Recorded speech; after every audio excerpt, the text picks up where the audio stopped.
नमस्कार दोस्तों, स्वागत है आप सभी का आरपीएससी एग्ज़ाम्स यूट्यूब चैनल पर। दोस्तों आज अपन पेपर 10 करने वाले हैं साइंस का। इससे पहले 9 पेपर आपको करवा चुका हूं। और दोस्तों अपन जानते हैं कि सिलेक्शन लेने के लिए पढ़ाई जो है वो करना ज़रूरी है। और अपन ने जो पढ़ाई करी है उसको अपन ने कितनी शिद्दत से किया है, कितना पढ़ा है, कितना समझ में आया है, इसके लिए जो है अपने को टेस्ट देना भी ज़रूरी है, अपने आप को चेक करना भी ज़रूरी है। तो उसी क्रम में जो पेपर्स अपने चल रहे हैं, मॉडल पेपर्स आप मान सकते हो साइंस के। और टोटल आपके जो पेपर्स हैं वो 9 पेपर अभी तक लिए जा चुके हैं। ये 10वां पेपर है और भी पेपर्स आते रहेंगे अगर ऐसे ही आप लोगों का प्यार मिलता रहा। दोस्तों ज़्यादा से ज़्यादा मित्रों के साथ इस वीडियो को शेयर करें ताकि लोगों को इसका बेनिफिट मिले।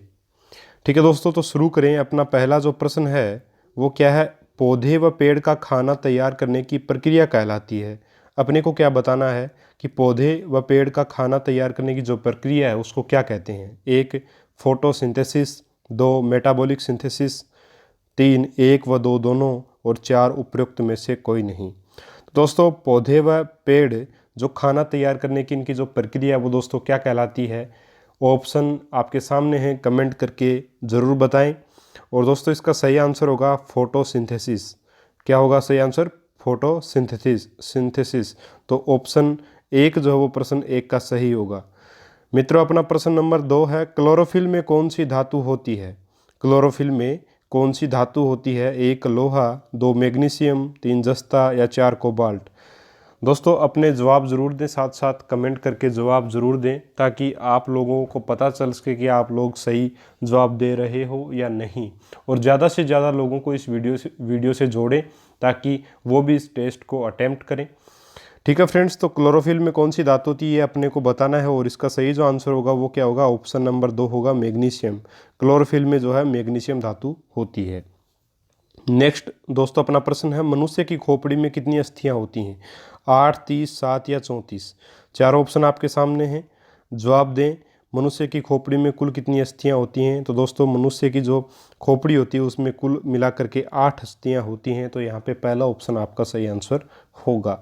मित्रों नेक्स्ट चौथा जो प्रश्न है वो है, पित्त जमा होता है। पित्त जो है वो कहाँ जमा होता है, पित्ताशय में, ग्रहणी में, यकृत में या प्लीहा में। तो दोस्तों बहुत ही आसान प्रश्न है और पित्त जो है वो आपका पित्ताशय में जमा होता है। तो ऑप्शन नंबर 1 यहाँ पे सही आंसर अपना होगा। मित्रों नेक्स्ट अपना प्रश्न है जो कि बायोलॉजी से संबंधित है, मानव शरीर में खून के शुद्धिकरण की प्रक्रिया को क्या कहते हैं। हीमोलाइसिस, डायलाइसिस, पैरालाइसिस या ओस्मोसिस। चारों ऑप्शन में से कौन सा सही है ये अपने को बताना है कि जो आपकी मानव शरीर में खून के जो शुद्धिकरण की प्रक्रिया है उसको क्या कहते हैं। ब्लड प्योरिफिकेशन की जो आपकी प्रोसेस है उसको क्या बोला जाता है ये अपने को बताना है, इसका आंसर देना है। 4 ऑप्शन आपके सामने हैं, बताइए कौन सा सही होगा। तो दोस्तों खून के शुद्धिकरण की प्रक्रिया ऑप्शन नंबर 2 डायलिसिस कहलाती है। तो ऑप्शन नंबर 2 यहाँ पे सही आंसर अपना रहेगा। मित्रों पेपर नंबर 10 में प्रश्न नंबर 6 है, वो है आपका फिजिक्स से संबंधित। और प्रश्न क्या है, गर्मियों में वाहनों के ट्यूब के अचानक फटने का कारण क्या है। 1 ट्यूब में हवा का संकुचन, 2 ट्यूब में हवा का प्रसरण, 3 वायुदाब का घटना या 4 इनमें से कोई नहीं। गर्मियों में वाहनों के ट्यूब के अचानक फटने का कारण अपने को बताना है। तो दोस्तों ट्यूब में हवा का प्रसरण जो है वही इसका सही आंसर होगा, यानी ऑप्शन नंबर 2 यहाँ पे अपना सही रहेगा। मित्रों नेक्स्ट अपना प्रश्न है प्रश्न नंबर 7, सौरमंडल में क्षुद्र ग्रह किन किन ग्रहों के मध्य स्थित हैं। बुध व शुक्र, शुक्र व पृथ्वी, मंगल एवं बृहस्पति या चौथा ऑप्शन बृहस्पति व शनि।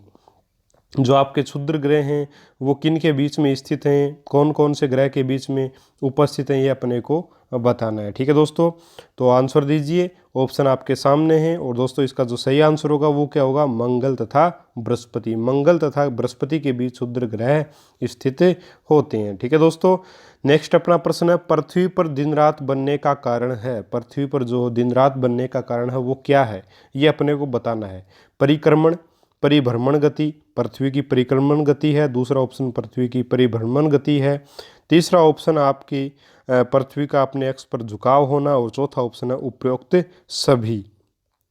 तो यहाँ पे जो सही आंसर आपका होगा वो होगा परिभ्रमण गति। पृथ्वी की जो परिभ्रमण गति है वही पृथ्वी पर दिन रात बनने का दोस्तों कारण होता है। तो 8 के प्रश्न का सही ऑप्शन होगा परिभ्रमण गति। ठीक है दोस्तों, नेक्स्ट अपना प्रश्न है, निम्न में से किस बल के कारण दो छोटी बूंदें परस्पर मिलकर एक बूंद बन जाती है? घर्षण बल, संसंजक बल, संपर्क बल या समांगी बल? तो दोस्तों किस बल के कारण ऐसा होता है कि दो बूंदें जो है वो आपस में मिल करके एक बड़ी बूंद बना लेती हैं? इसका कारण कौन सा बल है ये अपने को बताना है। तो दोस्तों अपन जानते हैं कि संसंजक बल के कारण ऐसा होता है, और यहाँ पे ऑप्शन नंबर 2 आपका सही आंसर रहेगा। नेक्स्ट अपना प्रश्न है, निम्न में से कौन सा रंग प्राथमिक रंग नहीं है? लाल रंग, हरा रंग, नीला रंग या पीला रंग? तो दोस्तों प्राथमिक रंग नहीं है ये पूछा अपने को। प्राथमिक रंग कौन सा नहीं है, ये 4 ऑप्शन आपके सामने वो बताना है। तो जो पीला रंग है वो आपका प्राथमिक रंग दोस्तों नहीं होता है, जबकि लाल, हरा और नीला ये तीनों के तीनों क्या होते हैं, आपके प्राथमिक रंग होते हैं, प्राइमरी कलर्स होते हैं। लेकिन पीला जो कलर है आपका, येलो जो कलर है वो आपका प्राथमिक रंग नहीं होता है। तो ऑप्शन नंबर 4 यहाँ पे सही आपका रहेगा। मित्रों अपना नेक्स्ट प्रश्न, प्रश्न नंबर 11, द्रव्य की वह कौन सी अवस्था है जिसमें अणुओं की गतिज ऊर्जा सर्वाधिक होती है तथा घनत्व सबसे कम होता है? ठोस, द्रव्य, गैस या प्लाज्मा? तो ऐसी अवस्था बतानी जिसमें अणुओं की गतिज ऊर्जा सर्वाधिक होती है तथा घनत्व सबसे कम होता है। तो दोस्तों ऐसी अवस्था कौन सी है आपकी? 11 के प्रश्न का सही आंसर होगा आपका गैस। गैसीय अवस्था में गतिज ऊर्जा सर्वाधिक इसलिए होती है क्योंकि कणों को गति करने के लिए स्पेस काफ़ी ज़्यादा मौजूद होता है, इसलिए गतिज ऊर्जा अधिक होगी और घनत्व सबसे कम इसमें होगा। तो ऑप्शन नंबर 3 यानी गैस यहाँ पे सही आंसर आपका रहेगा। निम्न में से क्रिस्टलीय पदार्थ नहीं है? कपूर, चीनी, नमक या गंधक? तो बहुत ही बढ़िया प्रश्न है। और क्रिस्टलीय पदार्थ नहीं है यानी जिसको टुकड़ों में अपन नहीं तोड़ सकते एक प्रकार से, वो बताना है। कपूर है, चीनी है, नमक है, गंधक है, यानी जिसके क्रिस्टल अपन प्राप्त नहीं कर सके। टुकड़ों में तोड़ना और क्रिस्टल प्राप्त करना दोनों अलग अलग चीज़ें हैं। तो यहाँ पे क्रिस्टलीय पदार्थ नहीं, जिसके क्रिस्टल अपन नहीं प्राप्त कर सकते, तो दोस्तों वो है आपका कपूर, क्योंकि इसको जैसे ही अपन गर्म करेंगे ये वाष्प में बदल जाता है। ठीक है, ध्रुवपातन क्रिया के कारण ठोस से सीधा वाष्प में बदल जाता है, इसके क्रिस्टल अपने को प्राप्त नहीं होते। तो ऑप्शन नंबर यहाँ पे 1 आपका सही रहेगा। मित्रों नेक्स्ट अपना प्रश्न है, निम्न में से कौन सा पदार्थ धातु नहीं है? आयरन, सिल्वर, सोडियम या पारा? यहाँ पे आयरन, सिल्वर और पारा जो है वो धातुएं हैं, जबकि सोडियम जो है वो आपका अधातु होता है, धातु नहीं होता है। तो ऑप्शन नंबर 3 यहाँ पे सही आंसर आपका रहेगा। प्रश्न नंबर 13 का सही आंसर ऑप्शन नंबर 3। प्रश्न नंबर 14 है, कोबाल्ट 60 का उपयोग किया जाता है थायराइड के इलाज में, कैंसर के इलाज में, त्वचा रोगों के उपचार में या एनीमिया के उपचार में? बहुत ही बढ़िया प्रश्न है, कॉमन प्रश्न है, पूछा जाता है बार बार कि कोबाल्ट 60 का उपयोग किस में किया जाता है।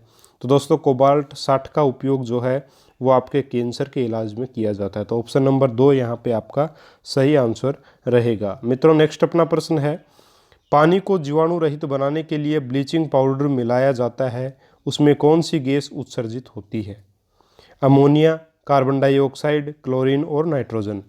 पानी में जब पानी को अपन जीवाणु रहित, बैक्टीरिया रहित करने की कोशिश करते हैं तो उसमें अपन ब्लीचिंग पाउडर, लाल दवाई जो अपन बोलते हैं जिसको, एक प्रकार से ब्लीचिंग पाउडर उसमें मिलाते हैं, सॉरी लाल दवाई अलग होती है। ब्लीचिंग पाउडर जब उसमें मिलाते हैं तो उसमें कौन सी गैस उत्सर्जित होती है ये अपने को बताना है। तो कौन सी गैस उत्सर्जित होगी दोस्तों? 15 के प्रश्न के सामने आपके 4 ऑप्शन है, अमोनिया, कार्बन डाइऑक्साइड, क्लोरीन या नाइट्रोजन। तो दोस्तों ब्लीचिंग पाउडर जब अपन पानी में मिलाएंगे तो उसमें से क्लोरीन गैस जो है वो निकलेगी, क्लोरीन गैस उत्सर्जित होगी। तो ऑप्शन नंबर 3 यहाँ पे आपका सही आंसर रहेगा। ये थे दोस्तों आपके फिजिक्स, केमिस्ट्री और बायोलॉजी से संबंधित 5-5 प्रश्न। अब बात करेंगे अपन 5 प्रश्नों की जो कि पेडागोजी से संबंधित है। साइंस की पेडागोजी, साइंस की शिक्षण विधियों से संबंधित भी 5 प्रश्नों की बात करेंगे, क्योंकि एग्जाम में इससे संबंधित 10 प्रश्न आते हैं और यहाँ पे अपन जो है 5 प्रश्नों की तो कम से कम बात इसकी ज़रूर करेंगे। तो पहला अपना प्रश्न है, विज्ञान क्लब के उद्देश्य हैं छात्रों को वैज्ञानिक विधि का प्रशिक्षण देना, 2 समय का ठीक प्रकार से सदुपयोग करने की प्रेरणा देना, और तीसरा ऑप्शन है सफाई में रहने तथा स्वस्थ बनकर जीने की कला सिखाना, या 4 उपरोक्त सभी। तो दोस्तों विज्ञान क्लब की ये सारी बातें ही होती हैं। तो ऑप्शन नंबर 4 है विज्ञान क्लब के उद्देश्य। अगर बात करें तो ऑप्शन नंबर 4 यहाँ पे सही रहेगा। सारे के सारे जो विज्ञान क्लब के उद्देश्य होते हैं, यहाँ पे क्लब गलत लिखा हुआ है, ठीक है, इसको आप सही कर लीजिएगा। क्लब इस प्रकार से क आधा लय पूरा और बै जो वो पूरा, तो इस प्रकार से क्लब होता है। तो ये थोड़ी सी एरर होते हैं, इसको आप थोड़ा सा ध्यान कम दीजिएगा, ठीक है। नेक्स्ट अपना प्रश्न मित्रों, प्रत्येक व्यक्ति को विज्ञान का बोध, इसकी उपलब्धियों तथा इनकी सीमाओं का ज्ञान आवश्यक है, अनुपयोगी है, आर्थिक स्थिति को मजबूत करने के लिए ज़रूरी है, अतार्किक है। यानी कि प्रत्येक व्यक्ति को विज्ञान का बोध, इसकी उपलब्धियों तथा इसकी सीमाओं का ज्ञान आवश्यक होना चाहिए, कोई ज़रूरी नहीं है। अनुपयोगी का मतलब, तीसरा आर्थिक स्थिति को मजबूत करने के लिए ज़रूरी है, और चौथा है तार्किक है। तो पहला ही ऑप्शन अपने को यहाँ पे सही आंसर दिखेगा, बाकी तो गलत आंसर अपने को साफ दिखाई दे रहे हैं। तो ऑप्शन नंबर 1 यहाँ पे आपका सही आंसर दोस्तों होगा। मित्रों अपना नेक्स्ट प्रश्न है प्रश्न नंबर 18, शिक्षण कौशलों के विकास हेतु प्रयुक्त होने वाली विधि है। अनुकरणीय शिक्षण, नवीन शिक्षण, सूक्ष्म शिक्षण या उपरोक्त सभी। भाई शिक्षण कौशलों के विकास हेतु प्रयुक्त होने वाली विधि कौन सी है? ऐसी कौन सी विधि है जिसमें एक एक कौशल को जो है आपको स्ट्रॉन्ग किया जाता है? तो वो है दोस्तों आपका माइक्रो टीचिंग यानी कि सूक्ष्म शिक्षण, ठीक है। इसमें प्रस्तावना कौशल, प्रश्नोत्तर कौशल, सारे के सारे कौशलों का जो है आपका विकास इसमें किया जाता है। तो आपके शिक्षण कौशलों का विकास करने वाली विधि कौन सी? आपकी सूक्ष्म शिक्षण विधि आपकी होगी। तो ऑप्शन नंबर 3 यहाँ पे आपका सही आंसर रहेगा।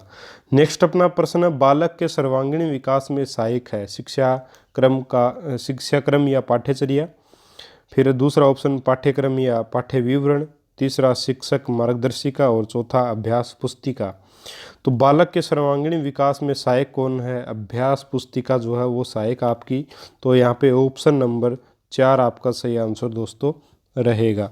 नेक्स्ट अपना प्रश्न है, वर्तमान वैज्ञानिक युग में विज्ञान विषय की कौन सी शिक्षण अधिगम सामग्री प्रभावशाली साधन है? कंप्यूटर, लैपटॉप, दूरदर्शन या उपयुक्त सभी। तो दोस्तों वर्तमान वैज्ञानिक युग के हिसाब से बात करें तो कंप्यूटर, लैपटॉप तो एक ही बात हो गई, दूरदर्शन भी साथ में जो है इसमें भूमिका निभा रहा। तो यहाँ पे सारे ही सही हैं। तो ऑप्शन नंबर 4 आपका यहाँ पे सही आंसर रहेगा। उम्मीद करता हूँ दोस्तों 20 में से आपके लगभग सभी प्रश्न सही हुए होंगे। कितने प्रश्न सही हुए ये कमेंट करके ज़रूर बताएं। कोई डाउट है तो वो भी आप बता सकते हैं। और दोस्तों नेक्स्ट वीडियो में मिलेंगे एक और नए पेपर के साथ। और उम्मीद करता हूँ कि ये जो पेपर की जो सीरीज़ है इसको आप एंजॉय कर रहे होंगे, और जल्द ही और भी आपके लिए ढेर सारे पेपर लेके आने की कोशिश करेंगे। और मिलेंगे दोस्तों एक और वीडियो में नए पेपर के साथ। तब तक के लिए जय हिंद, जय भारत।